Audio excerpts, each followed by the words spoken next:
Hello, my name is Spencer, and in my podcast called The Dictionary, I literally read from the dictionary, but add in my personal comments and stupid jokes to make it more interesting. Episodes are family-friendly, short, and air every single day on basically every podcast platform. Come join me on this journey filled with edutainment. Hello and welcome to How Did This Not Get Made? This is the podcast all about the movies you never saw, the scripts that were never filmed, and the ideas that never even made it to the page. My name is David Spencer. My name is Daniel Kaka. And I'm Tyler Green.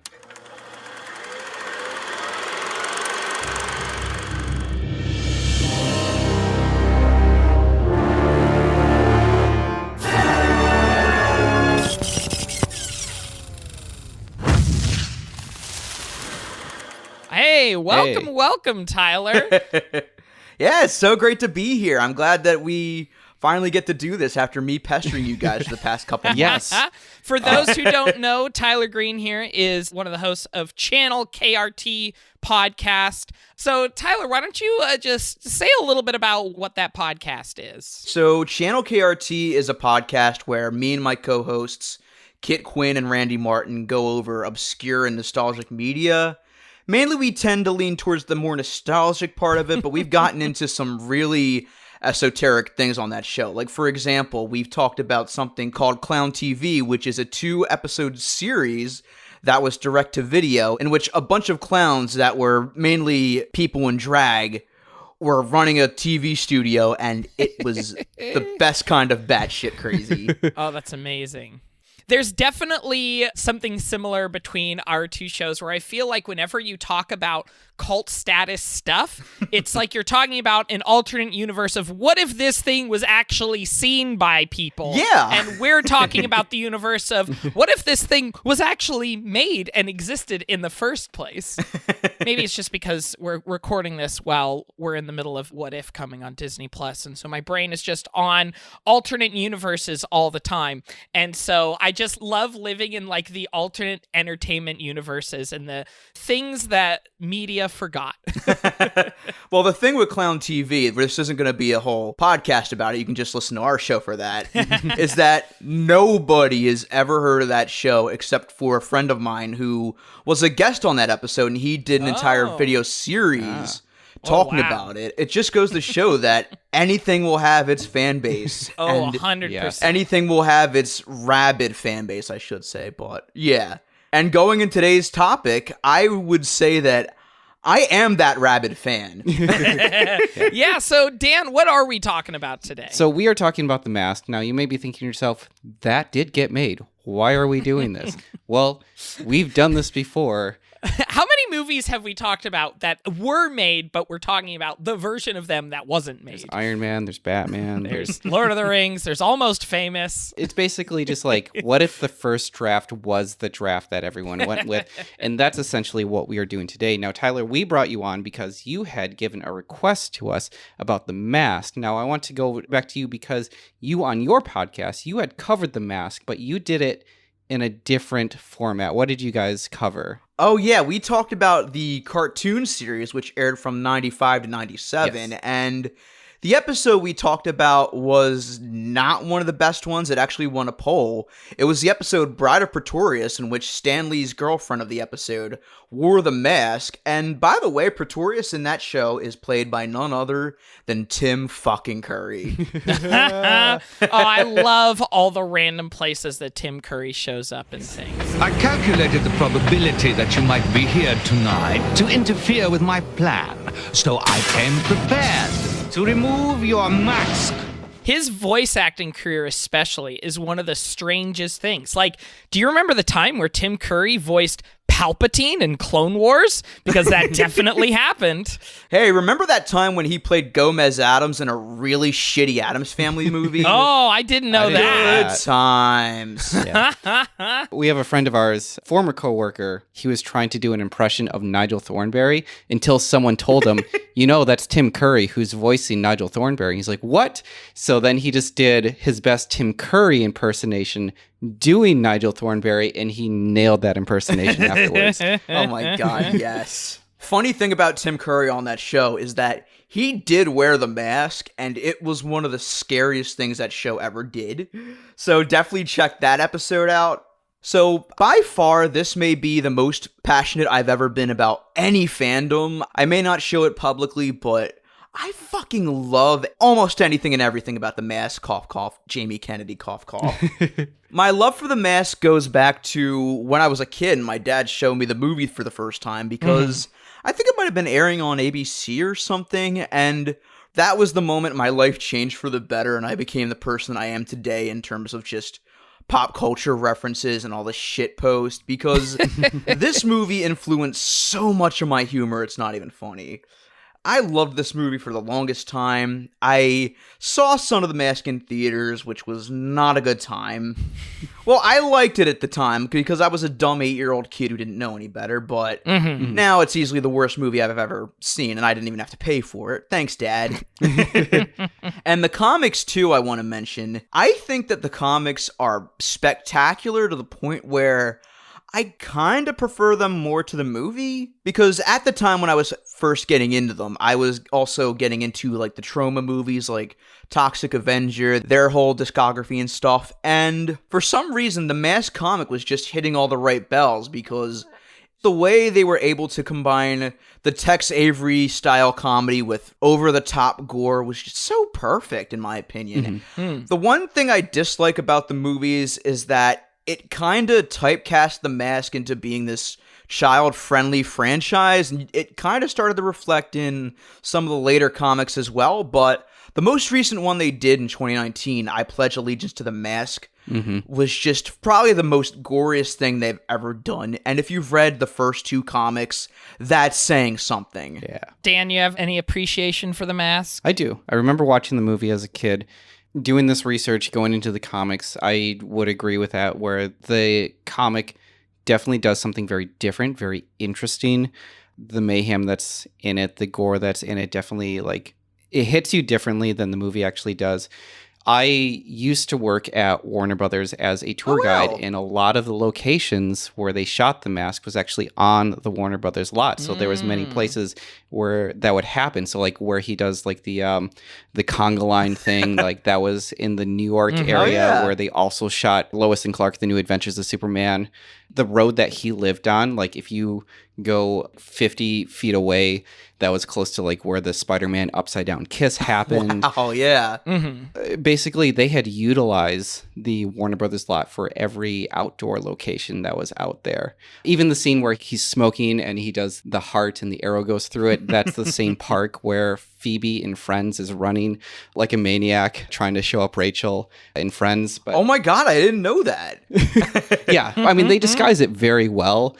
But once you notice, or at least if you know what a backlot is, like if you've ever taken the Universal backlot tour or the studio tour, once they show you like this location was used for this, and this, and then you go back and watch those and you're just like, oh, this is every place in the good place. Yeah, that's right. And Daniel, funny enough, you mentioned some locations from Spider-Man showing up in The Mask. And the Spider-Man teaser that got pulled after 9/11, the bank that they're robbing is the bank that Stanley Ipkiss works at in the movie. Oh, that's interesting. cool. I always love looking at that stuff, those reused locations and everything. I should say, and I apologize if this is going to just put this podcast off on the wrong foot. I watched The Mask for the first time about a month ago when we were prepping to do this podcast. This was not a movie that I grew up with. Even though I was raised in the 90s, I didn't really watch a lot of those like 90s comedies like Jim Carey movies or just like any of that stuff. I think most of the stuff I grew up with is like 80s genre stuff like Indiana Jones and Back to the Future and Star Wars. Like those were my movies as a kid. I did not enjoy my experience of watching The Mask so much. Really? I was not into it. In fact, my wife Alexa and I wouldn't call it a fight, but I would definitely say it was a disagreement over that, where she was like, you had to be there. You had to be there in the 90s watching that movie to be able to appreciate it. And I think that is totally true. For me, this is one of those movies that I feel like I can see how this movie influenced movies that came after it with breaking the fourth wall and with mixing the real world with cartoon logic and that kind of thing. And I can see how it laid a lot of groundwork for that sort of thing. It doesn't really hold up outside of its own era, for me personally. I don't have anything against the movie or people who like it, but for me personally, watching it now for the first time and not growing up with it, I liked the dog. The dog was great. Everything else I was not Milo into. Is such a good boy. Where the human is supposed to outshine everyone in that movie. I love the dog the fucking most. Oh, he's the best. Yeah, he is. It's like an Avatar: The Last Airbender. Everyone knows that everyone's favorite character is Momo. I think you mean Up. But, you know, I do have to agree that The Mask has definitely aged poorly in some aspects. Like, some parts of it wouldn't exactly fly as they did back in the 90s. There's definitely a few parts, like the way he deals with everybody at the auto shop by sticking things up their ass. That was definitely something that I was like, oh. And you know what? That is not even as bad as what he does in the comics. Oh, I'm not surprised. I think we're definitely starting to go into the actual story of The Mask, and this is, I figure we should officially start and actually let's go ahead and dive in, Dan. and go through. Alrighty. So, if you didn't catch on already, The Mask was originally a comic book. Yes. The concept of The Mask was first created in 1982 by Mike Richardson, yes, the founder of Dark Horse Comics. It first appeared in an amateur press publication known as APA 5 back in 1985. After Richardson founded Dark Horse in 1986, he pitched the Mask comic to a comic book writer and artist, Mark Badger, to run the series. And in the early issues of Dark Horse Presents The Mask, which is spelled Masque, it ran as a comic strip. Now, the strips didn't really have a storyline. It was just this unapologetic, skeleton-like fourth-wall-breaking psychopath that would introduce other comics in the series and would oftentimes poke fun at the writers, the artists, and the publishers at Dark Horse. Just curious, was this before or after Deadpool was a character in Marvel? Because I feel like that's a very similar thing to what Marvel does with Deadpool. I would not be surprised if one of those is aping on the other. Deadpool did not first appear until 1991. Okay. I'm noticing this with a lot of Marvel, is that Marvel kind of came late to the game when it came to a lot of their lore and a lot of what is established as canon. There's a lot of Marvel characters, and frankly DC characters for that matter, that are ripoffs of other smaller comics, or ripoffs of each other. Marvel and DC purposefully rip each other off all the time. I wouldn't say that they're ripping each other off, because a lot of times it was the same writers and artists who are just jumping back and forth, and you're just like, well, it worked over there, it's going to work over here. That's true. I genuinely would be surprised if Deadpool didn't take some inspiration from the Dark Horse Mask comics. Oh, yeah. I'm not surprised. Which I think is even more reason for them to reboot the franchises. Maybe not a movie, but like an animated series on HBO Max. Yeah. I that would think be would interesting. work. Yeah. Yeah, because if it's done by New Line is under Warner Brothers, and Warner Brothers is HBO. Because HBO sells a lot better than Warner Brothers Max.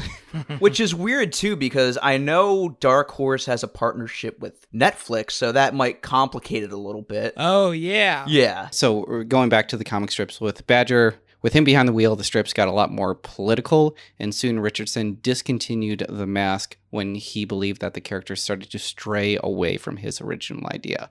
So that was nearly the end of it, until Chris Warner, who is the creator of Barbed Wire. Yes, it was a comic before it was turned into a movie starring Pamela Anderson. He was given the task to revamp The Mask, and this is where they actually changed the name from Masque to Masque, M-A-S-K, which is what we know today. This new character, Masque character, was first seen in 1989 in the Dark Horse Mayhem anthology. The look was changed from a skeletal look to the big head appearance that the comic is known for now. The mask was then given to John KRT and Don Mankey to create new adventures for the Green Hero, which were described as a combination of Tex Avery and the Terminator, which I think is the perfect description for the mask in the comics, I would say, in the comics. Agreed, yes. The Tex Avery thing is more obvious to me, but for the Terminator aspect thing, as somebody who's never read the comics, I assume that just because he's just a force of nature destruction, is that supposed to be that he can't be reasoned with in the same way the Terminator can't, and he's just going to do what he does? I think, he is on like a one-track mind, and whatever he can to get there, he'll do. Gotcha. Yeah, if he has to destroy something, he will. In the comics with the mask, well, it's more so that it just brings out the really bad urges that you have as a person. The symbiote or the One Ring. Yeah. I would compare it to, and maybe just because I saw the movie today, I would compare it to Venom. Yeah. Where Venom is pulling on the impulses of, I forget the main character's name, but Tom Hardy is like... Eddie Brock? When Tom Hardy is trying to resist... I think so, yeah. Okay. So any impulses that he has where he's like talking to someone and like someone like dismisses him or just like wrongs him in some way, he's like, oh, we could just eat him. And he's like, no, we can't do that. The mask is basically there to be like, oh, let's just feed into that impulse and just do that. And even if the person isn't inherently evil, they're still going to do some really shady things. Like, for example, Calloway in the comics wears the mask in the second issue. He kind of becomes a hero, but he's also the worst kind of cop. The power kind of consumes him to the point where he almost kills his partner. That tells you all you need to know about the mask. Yeah. In comparison to the symbiote in Venom, the symbiote has a will and can be reasoned with and like has its own consciousness. I feel like the mask in the Jim Carrey movie, it's something that's just kind of like a force that heightens it, but it's not really clear if it like has its own will other than just to be wild. Does it have its own personality in the comics more than it does in the movie? Yes and no. Yeah. It's kind of there as like, it's a sentient being where like it needs a host in order to survive, but it's not really there to control that person, but it's more like, oh, what are your motives? I'm going to try and find like your deep demons, your deep motives, like what you want. So like if someone has wronged you and you just want to seek revenge, it's basically taking that and just like turning it up to 11, and it's using its own powers to be like, hey, you can use my abilities to get done what you want to get done with no repercussions to that. Gotcha. Yeah. But yeah, back to the comics. So it appeared in 4 issues of the Mayhem series in 1991, just as Mayhem got canceled. Now, John and Doug, they continued the Masque as a limited series. They took the first 4 issues of Mayhem and compiled them into what is now known as the Masque issue 0. In the Masque issue 0, we initially follow a weak and neurotic Stanley Ipkiss as he's shopping for a gift for his girlfriend Kathy, who has been mistreated. Their relationship is pretty rocky at this point. The most recent Masque series, I Pledge Allegiance to the Masque, it's pretty much confirmed that he was straight up abusive to her before the Masque. So even before the Masque came around, he was still a piece of shit. Yeah, he's pretty awful. So Stanley, he purchases this old jade mask from a pawn shop, and soon after he's beaten up by a biker gang called the Butchers and is left on the street. On his way back to his apartment to see his girlfriend, he fantasizes of ways to hurt and even kill the gang members that beat him up senseless. And just before he enters through the door, he hears the mask speak to him and says, "So what are we waiting for? Let's waste those Nazis." He ignores it, thinking that it's just his imagination running wild. I mean, he just got beaten up. Of course, he's going to be like, I'm just still delusional right now. But he gives the gift to Kathy, and she loves it. And she actually adds it to her collection of other masks that she has as well. In the middle of the night, Stanley goes to use the bathroom, and he finds the mask on the toilet seat. He figures Kathy put it there as a prank, and he puts it on. He's trying to get back at her, basically, for scaring him. So he's like, you know what I'm going to do? I'm going to put on the mask, and he's going to, like, seek his revenge on his girlfriend. But instead, he transforms into Big Head. Smokehead! like I mentioned before. It's like the big green head, the big teeth that you know of. I will say that translating that to the movie is one really hard to do, but I really believe that they did a really good job of like, what does the comic look like and what can we practically do on screen and make it like a prosthetic instead of like making it all CG. Can you imagine if they tried to just have a CG head every single time he's on frame? Oh, good lord. That would be weird. Yeah. That'd be weird. Daniel, for what it's worth, the makeup is really good in the movie, and that's one of the things I think really holds up. I definitely agree with that. They did a good job translating it from the comics, but also making it its own thing, because he doesn't have the big eyes and the teeth are kind of downscaled a little bit, but you kind of get the point. Yeah. I'm now imagining, though, if they tried to do it like the Dick Tracy villains and how bizarre that would have been. Oh, God, yeah, that has to be where Rick and Morty got the inspiration for the tiny bits joke. Dick Tracy is a thing that I'm like, I appreciate what you're trying to do, but I did turn that movie off after 30 minutes because I was just like, I can't. I'm sorry, I can't. My favorite story from the behind the scenes of it is that with the teeth, like there are big old teeth that they put into Jim Carrey's mouth, and they were worried that with how big the teeth were, that he would not be able to speak anymore. And he found a way around it. So they were planning on just doing a bunch of ADR for his character when he was in that makeup, but turns out he found a way to still speak with those enlarged chompers that they put in him. And again, we can't say the same for Jamie Kennedy, so...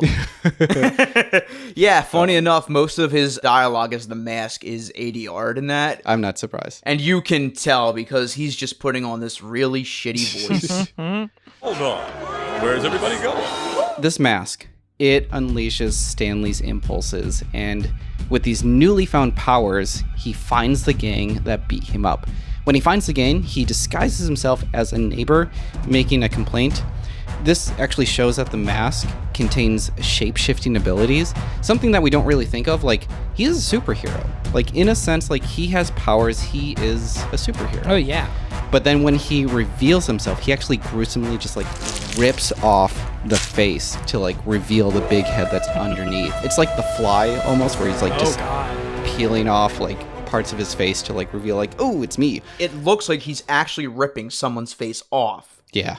But he slaughters the gang, just hitting them with baseball bats, setting them on fire. He produces an Uzi out of nowhere and just turns the guy into Swiss cheese. One gang member actually shoots a hole into Stanley's chest with a shotgun, and it doesn't kill Stanley. And that's because the mask is able to heal him quickly. Again, the mask is a superpower. He is a superhero.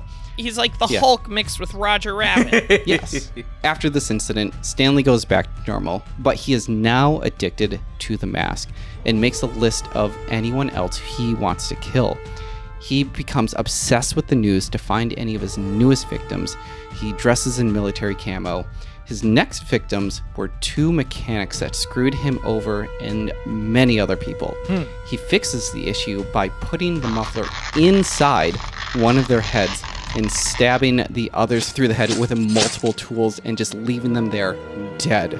With that muffler, that's kind of funny because the guy's head is actually shaped like a muffler. And while that's funny, it's actually really horrifying when you think about it. Oh, yeah. Because that dude's skull is crushed into bits at this point. Yeah. His face is like stretched out on there. It's basically like if you just took a human face and made it into like a koozie. When you put a can into it, it just like blows up like that. That's it's so nightmarish, and I love it. And then next, he finds his elementary teacher who humiliated and bullied him when he was younger, and he actually beats her to death in front of her class. Yeah. Yeah, it's not even a comical scene. He just beats the shit out of her and suffocates her. It's legitimately cringeworthy. It's very disturbing. Yeah. I can kind of see why a lot of the changes were made once it was picked up by the studio. Yeah. So what did they do differently in the script with that? So just to preface, I found a screenplay of The Mask from 1990 written by Mark Verheiden that was written before Jim Carrey signed on. So this follows the comics a little bit more closer. That's a little graphic, but they kind of tone the violence down.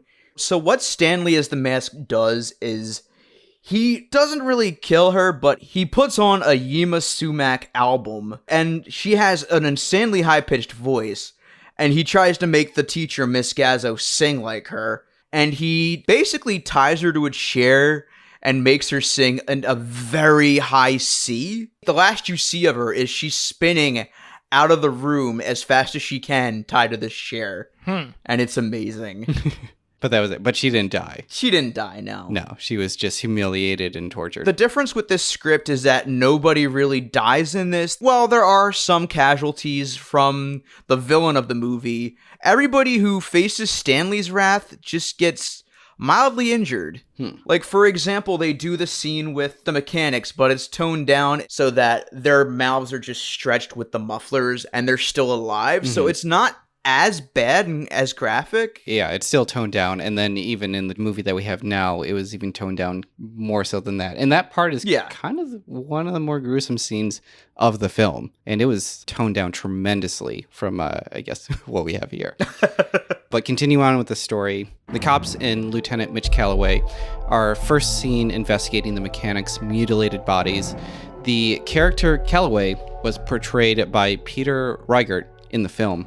Now, if you're trying to remember if Cameron Diaz was the character Kathy, she wasn't. She actually played a character named Tina Carlisle, who was made up for the film. In this version of the script, there is no Tina Carlisle, but we do get Kathy, but her name in this is Kathleen. Yeah. But Stanley, he goes home, falls asleep. While sleeping, Kathy throws away the mask, blaming it for Stanley's erratic behavior. When the news reports of the murdered mechanics, Stanley cheers and laughs at their misfortune. Kathy then kicks him out of the apartment because of how much he has changed for the worse. That night, Stanley sneaks back into the apartment to steal back the mask. Kathy hears him, calls the cops, and knocks him out with a vase. When the cops arrive, Kathy lies to them to get them out, but Stanley wakes up and he finds the mask, he puts it on, and he murders those two cops. Now, more cops are called in for backup.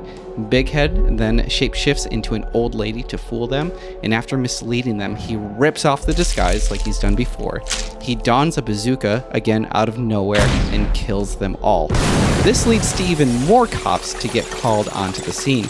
He disguises himself as a cop, but as soon as they figure that out, the massacre then continues. This leads to a huge standoff with an army of police. That he turns into a conga line? Oh, boy. I don't want to read this next part now. They're pointing their guns at Big Head, and instead of Stanley dancing to the Cuban Pete song and mesmerizing them into doing the conga line, they basically recreate the Murphy death scene in RoboCop. He is then shot off a rooftop, but because the mask contains superpowers, again, he is a superhero, Big Head halts himself from hitting the ground and is still alive. Now, with no remorse for consequences, Big Head goes nuts, stealing a cop car, causing terror around town, mowing down hordes of police officers with a flamethrower and a machine gun. In the comics, it's basically just like him with this shit-eating grin, and it's just like fire is just everywhere, bullets are going everywhere, and it's just mass chaos and death in all that place. But yeah, the movie, as we know, turned into an innocent conga line, and he dances away. Hell, it even goes as far into the 1990 script, because that exact sequence, Cuban Pete and all, is still in that script. Oh, that's interesting. So that was seated there right from the beginning almost? Yeah, right from the beginning. There, you have that. There is a sequence early on where a dog finds the mask and doesn't really kill a guy, but kind of maims him a bit. And Stanley is also harassed by a shithead with the last name Peenman, although this time it's Mr. Peenman, his boss at the pizza place that he works at. Oh, he doesn't work for the bank. Yeah, in this version of the script, Stanley is a lot more confident in that he is just an asshole. The script kind of describes him as Bill Murray's character in Stripes, where he just hates everything and everyone, and he's not afraid to say it. Yeah, that's a much better description of what's going on. But yeah. They also do the scene with the clock, except Stanley doesn't jump out the window. He lights a cigar and blows his neighbor away. I'm presuming she dies because she doesn't show up after this. Yes. And then he falls on the street, and then we get the part where he gets flattened, except this time he gets run over by a street cleaner. Huh. He gets this one line where he says, "And next time, no starch." Which, yeah, it's a pretty nasty I mean, line. I think, look, Mom, I'm roadkill is a better joke than that. It's not the It greatest really joke. It is a is, better yeah. joke. I'm willing to admit that. Look, Ma, I'm roadkill. I find myself quoting that joke at the worst times imaginable. So Stanley returns to his and Kathy's apartment. Masque is off, and because of what happened, he figures he needs to skip town. All of a sudden, Stanley is shot and killed by Kathy, who is now wearing the green mask. This introduces the fact that the mask is a sentient being and is in a consistent search for a new host. In later comics, Kathy gives the mask to Lieutenant Calloway, like we mentioned before, for safekeeping, but he ends up using it himself. This creates a war between the mob and the cops. In The Mask Returns, the mask is then placed on a driver for the mob, which then leads to him becoming the crime boss. In this storyline, we are introduced to Walter, who is a brute mobster who is used in the cartoon adaptation. Walter! Guess who? Yeah, he's in the cartoon, but he's never shown up in any of the movies. No, he is And not. I feel like if The Mask 2 actually happened, we could have gotten Walter on the big screen. I think so. He would have been a very interesting Yeah. villain. He's very much like Kingpin in Spider-Man. The thing with Walter is that he's this giant brute who is also indestructible, and he doesn't say anything. He punches nails into his hand. He like cuts open his cheek just for fun and whatnot. He's also the only person the mask doesn't work on. I remember seeing that panel where he's like, he put it on and it just falls off. I feel like the mask itself is like, nope, not going to touch that. Because apparently he's somehow more corrupt than the mask itself, so... Which is saying a lot. So in The Mask Strikes Back, the mask is given to teenage delinquents, and that creates the anarchist Big Head. There's the Big Star Big Head, Little Girl Big Head, which was an interesting series. Big Head Day Tripper, where I think he was a hitchhiker for a bit. The Sleep Man Big Head. This is the one that I'm most interested in, the Joker Big Head. Oh yeah, they did Yeah. a whole series where the Joker wears the mask. Weird. That seems redundant. Yeah, but this is the Joker now with powers. Oh, you have to okay, remember, that's fair, with that's powers. I haven't read it in full, but I've heard very good things about it, so... To bring it all full circle, there's also the superhero Big Head, because he's always been a superhero, guys. He's a superhero. Let's accept it. Or an anti-hero, depending on how you look at He's it. as much a superhero as Deadpool is a superhero. Or Venom. So, for the film adaptation, Dark Horse president and VP Mike Richardson and Todd Moyer pitched the idea for the Mask movie to New Line after receiving a few offers from other studios. Richardson, in an interview, explained he had bigger offers. Warner Brothers wanted it, but Mike DeLuca, who is the president of production at New Line, guaranteed that this movie was going to be made. He didn't want to take any chances selling it, never to see it made. After New Line agreed to take on the production, several changes were made to the story and the character. From Richardson again, in the beginning, the comic book was very violent, which I pitched the project. It was around the time that those Nightmare on Elm Street sequels, which were produced by New Line, which is why New Line is known as the house that Freddy built, referring to Freddy Krueger. But I didn't want this to be the next Freddy Krueger. I wanted the main character to be more like Tex Avery. So it makes sense for him to go to New Line, even though he was getting a lot of offers from like bigger studios. He's like, if they can be gruesome with Nightmare on Elm Street and Freddy Krueger, that makes me believe that they're going to take my gruesome character and try to stay true to that, because that's what New Line does. They're perfectly capable of doing it. Why would they stray away from it? This also kind of reminded me of like the early Teenage Mutant Ninja Turtles. So at first they were like this bloody, ruthless force in the comics. It was back in 1984 is when they were introduced. And when they came on screen in 1990, they were like these wisecracking, wacky turtles. But the thing is that blows my mind is that they still kept their very deadly and sharp weapons, and yet they're still incapable of killing anyone. So Yeah. And now they've got a show on Nickelodeon, so... So the first draft, which you mentioned before, was written by Mark Verheiden, who also wrote Time Cop. So he wrote the first draft in 1990. He then wrote the second draft in 1991. And like we mentioned before, this was a lot closer to the source material. But because of that, I'm guessing whenever a movie is very violent, there's a lot of things to consider, because this went through a development hell for a long time. If it is violent and has a lot of action in it, that is very expensive.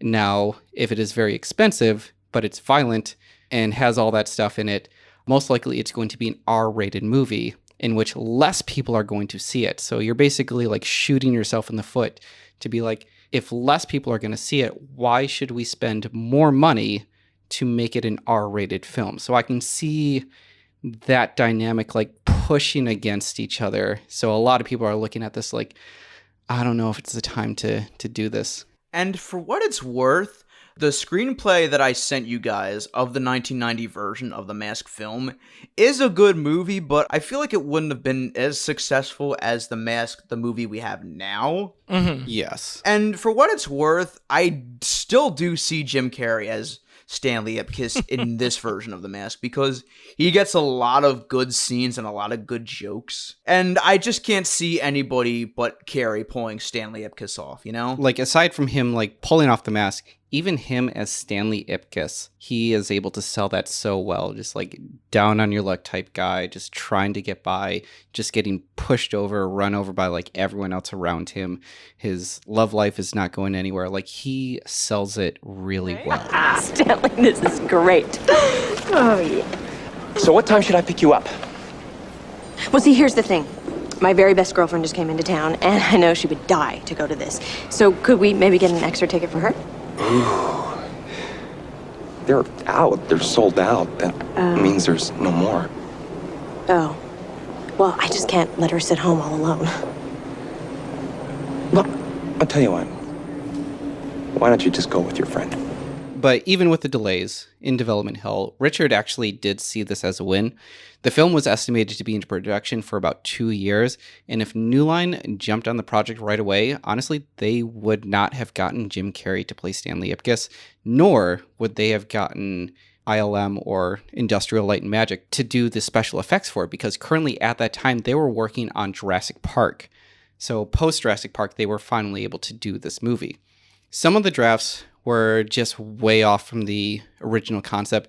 Richardson claims that there was a script out there where it was like a bunch of mask makers were using faces of corpses to put onto teens, and then that turned them into zombies. That sounds horrible. It's a really out there premise. It's kind of like there was like this early draft of Spider-Man that we had discovered about this guy who like turned into like this mutant monster spider person.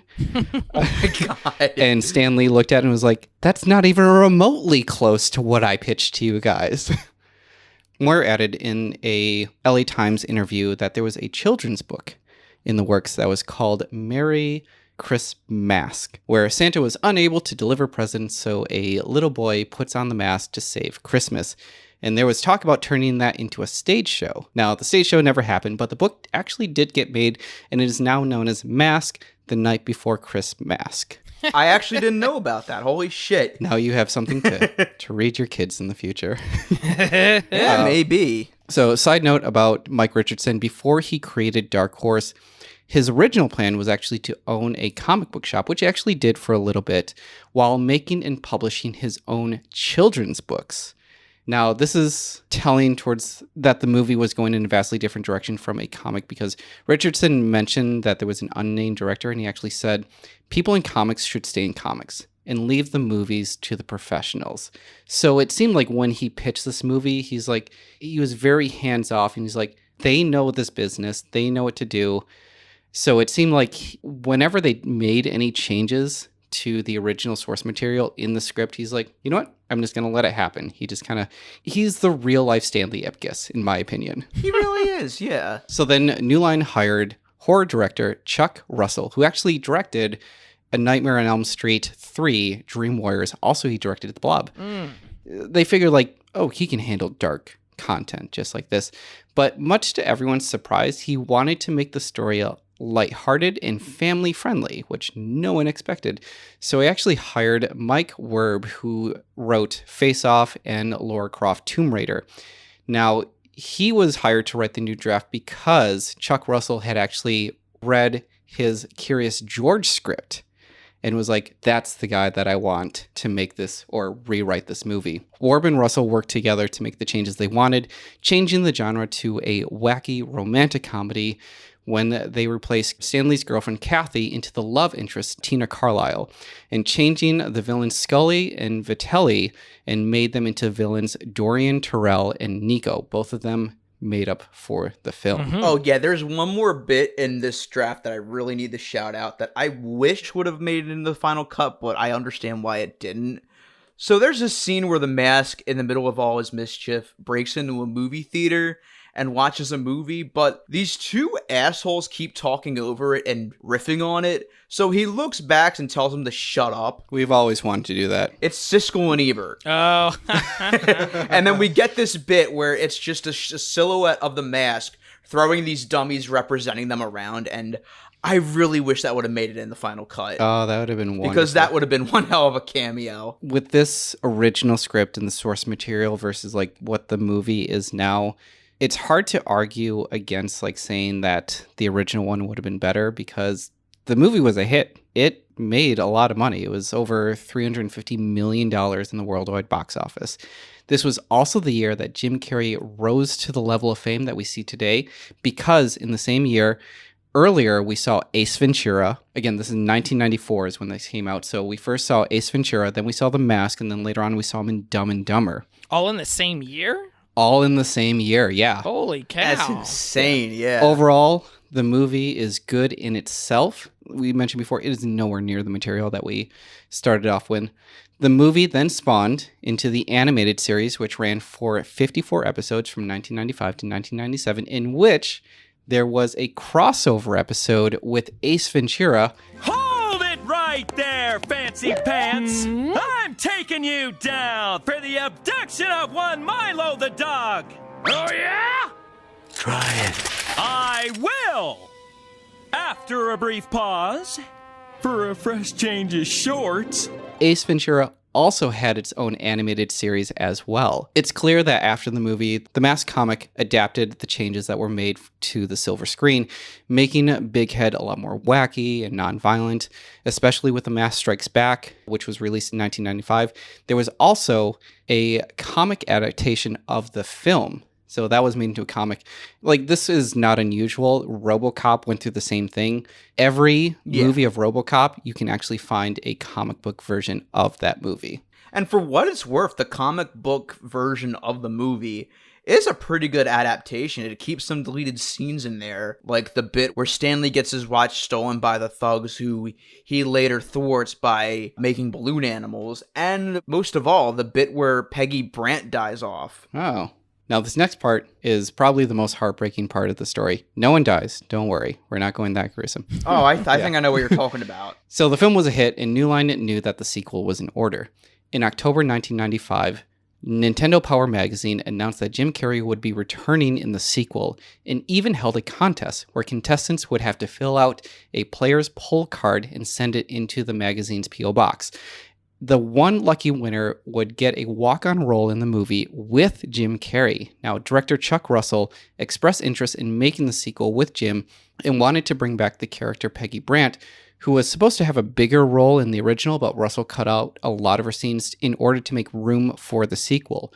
Jim Carrey was offered $10 million to reprise his role, but because of his experience with the sequel Ace Ventura: When Nature Calls, he actually declined the offer with the mentality that this didn't really provide him with many challenges as an actor. So with him being The Mask or like Ace Ventura or even Dumb and Dumber, like he could imagine and recreate this character, and for him to actually go back and repeat the same character over and over again, he doesn't really feel like he's reinventing himself. While I understand that, I don't really agree with him because I feel like there's plenty of room to explore in the Maskverse itself, because you still have characters like Peggy and Tina and Kellaway who haven't gotten a hold of the mask. And I feel like had that movie happened, we would have had maybe a scene or two where Peggy gets the mask or Tina or somebody. It's so hard to have an interesting story and still try to keep the elements that made the first one so great. So Jim Carrey in The Mask is what audiences want for the sequel. Yeah, that's true. What a more interesting story would be is that if he loses the mask and that mask keeps going on to different characters, and it's basically this chase to get the mask back. Yeah. That's a more interesting story, but if you're going into the Mask sequel, you expect Jim Carrey to wear the mask. Yeah, that's fair. I mean, I don't know if this is confirmed, but one of the rumored plot lines for the sequel was going to be an adaptation of an episode of the animated series called Split Personality, where the mask splits in half, and Stanley has to get it back, where he has one half of the mask, and the other half of the mask goes to his rival, Chet Bozak. Wet Willie, a classic! Which reminds me, it's time to even the score for all those Melvins! Yeah! And his rival is basically as close to the comics as the movies would get, or the cartoon in this case. So the Nintendo contest ended up, obviously there wasn't a sequel, and they ended up giving the winner of it $5,000. This one I feel like is the most insulting. It was a Masque 2 crew jacket and a handful of Super Nintendo games. And the grand prize winner, his name was Nathan Ryan Ruck. He was 12 years old at the time, as a reconciliation for not getting a walk-on role. In 2012, Nintendo Power published a formal apology and actually explained the situation of what happened there. In 2012. In 2012. I'm sure there was a lot of people who were just like writing in and just be like, what happened to this? And I'm sure like under the table we're just like, hey, we're going to give you all of these things. Just don't say anything. I'm going to say everything. Crap. Okay, fine. We'll put something else. I feel so bad that he lost the crew jacket, though, because that is probably the sole remnant of a sequel that never was. And I'm sure that there has to be like at least a script treatment somewhere of that sequel. Yeah. If the script for Beetlejuice in Paris can somehow make it onto the internet, that can make it on as well. You never know. Yeah. I'm sure it's just sitting on some producer's shelf right now, just collecting dust. So in 2001, New Line hired Lance Kesey to write a sequel. Since the first two films were going to be far removed, Kesey compared the sequel to the Alien franchise, which, don't do that, but he compared it to the Alien franchise, saying that the sequel movie is going to be vastly different from the original film. Son of the Mask, it had to be its own story. The main character, whose name was Tim Avery, who was a wannabe cartoonist, which is an homage to Tex Avery, and then he had his dog Otis, which is a reference to the adventures of Milo and Otis. If you remember the dog Milo in the first movie, that is Stanley's dog in the film. So the common denominator between the two films was the character Dr. Arthur Newman, who was portrayed by Ben Stein. And Loki's ultimate tool of mischief was this, the mask, which he created and tossed down to Earth thousands of years ago to create mayhem among the mortals. For, according to legend, the wearer of the mask is imbued with the powers of Loki himself. To help explain the origin of the mask and its creator, Loki. Now, in the comics, the closest thing we get to an origin is that we actually see a ritualistic ceremony of blood performed by a tribe in the rainforest, but it doesn't really explain too much. So, funny thing about Loki's origin is that there was a deleted intro from The Mask 1994 that actually showed that Loki was banished into the mask. And for some reason, I guess their excuse was that since that wasn't canon, we can use Loki as a character in Son of the Mask. And in all fairness, Alan Cumming is the best thing in that movie by far, where there is really not much great about it. I didn't see The Mask until a couple of weeks ago. I do remember watching Son of the Mask when it came out and renting that movie when I was a kid, because that was a time where we just picked up random movies off the shelf to rent. And I don't remember a thing about it. Well, looking at the cover of Son of the Mask, it does seem like this fun family movie. Like, if your parents were the ones that rented it out, I don't blame them for doing that. Oh, yeah. That's what they want you to think. It is something more sinister than that. Don't watch it. Just Save yourselves the anguish. Yeah, watch the animated series. That's much better. Yeah, the animated series doesn't get a lot of credit. It deserves a lot more. Like, sure, it's not as good as the movie, but it has a lot of good moments for what it's worth. Mm-hmm. And then if you really want to get into some good stuff, just read the comics. Exactly. They're so much better. But yeah, when Jamie Kennedy was approached for the role, he actually first turned it down because he was up for the other lead roles at WB, but a lot of those just didn't come to fruition. He was running into a lot of scheduling conflicts. He was actually working on a show at the time, The Jamie Kennedy Experiment.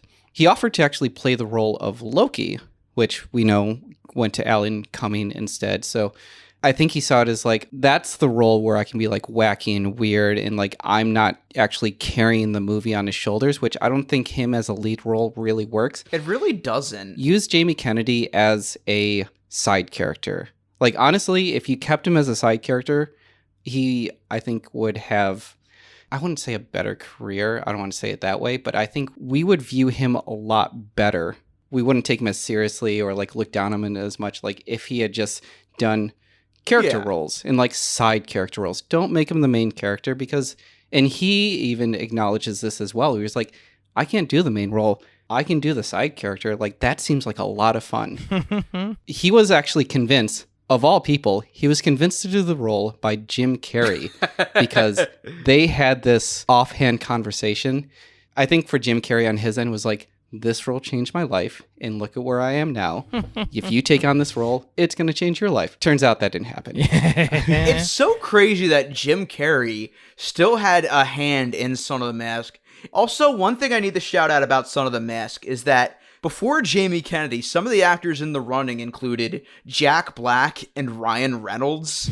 Oh. We could have had Ryan Reynolds as the Mask. What had Ryan Reynolds done at that point? So it was early 2000s, so I think he was doing like a bunch of National Lampoon movies. This was after a couple years after he did Two Guys and a Girl. Which right. If he did this movie, he would have been pitted against his Two Guys and a Girl co-star Traylor Howard, who played the wife in that movie, and she was one of the main characters in Two Guys and a Girl. Huh.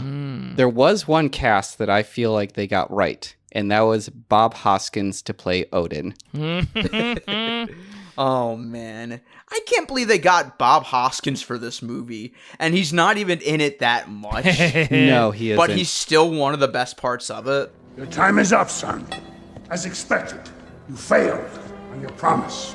You failed in your quest. You are, in every sense of the word, a failure. He's so good. I love Anthony Hopkins. Bob Hoskins, though, as Odin, I think fantastic. But my last little bit here is that, and we mentioned this before, the Masque does still live on to this day. You mentioned before Pledge Allegiance to the Masque. That was written by Christopher Cantwell. It was illustrated by Patrick Reynolds.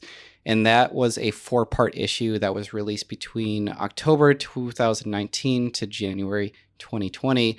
And I would not be surprised if they still continue on with the Masque series. I really hope they do. Like I said, the Masque could definitely benefit from a resurgence in some form.